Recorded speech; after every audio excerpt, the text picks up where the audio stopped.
پیاز کو فرائی کرنے سے پہلے اگر دودھ میں ڈبو لیا جائے تو پیاز خستہ ہو جاتا ہے۔ اگر مرغی انڈے نہ دے رہی ہو تو کریلے کے چھوٹے چھوٹے ٹکڑوں پر نمک لگا کر مرغی کو کھلا دے، انڈے دینا شروع کر دے گی۔ اگر نزلہ زکام جان نہ چھوڑ رہا ہو تو ہری پیاز کی خوشبو سونگھنے سے نزلہ زکام ختم ہو جائے گا۔ اگر بلب کے قریب مور کا پنکھ رکھ دیا جائے تو بلب کے قریب چھپکلیاں نہیں آتی۔ پیاز کا پانی گلے اور چھاتی سے بلغم خارج کرتا ہے۔ کیک میں انڈوں کی بدبو دور کرنے کے لیے اگر اس کے میزے میں ایک بڑا چمچ شہد کا ڈال دیا جائے تو بدبو دور ہو جائے گی۔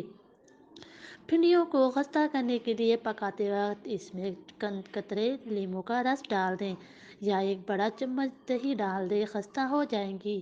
سبزیوں کو تلنے کے بعد اگر ان میں تیل زیادہ ہو جائے تو تھوڑا سا بیسن ڈالنے سے تیل خشک ہو جاتا ہے۔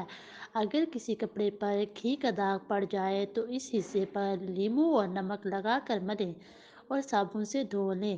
اگر چاندی کا سیٹ کالا پڑ جائے تو اس پر ٹوتھ پیسٹ لگا کر رگڑنے سے اس کا رنگ نکھر جائے گا۔ لیموں پر نمک لگا کر اسے چکناہٹ والے برتن پر رگڑیں، چکناہٹ دور ہو جائے گی۔ بسکٹ کو زیادہ عرصے تک خستہ اور تازہ رکھنا ہو تو پولیتھین کے بیگ میں ڈال کر فریج میں رکھ دیں۔ کچا آم دیکھ کر کاٹ لیں، تھوڑے سے پانی میں ابالیں، جب جوش آ جائے تو اس میں کریلے ڈال دیں، 4 سے 5 بار جوش دیں، کریلوں کی کڑواہٹ دور ہو جائے گی۔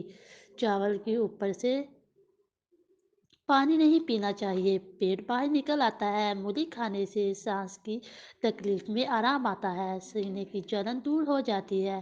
اگر کسی کے پیٹ میں درد ہو تو کالا نمک ادرک پر لگا کر چاٹ لیں، پیٹ کا درد ختم ہو جائے گا۔ بینگن کا سالن کھانے سے قوت مدافعت پیدا ہوتی ہے۔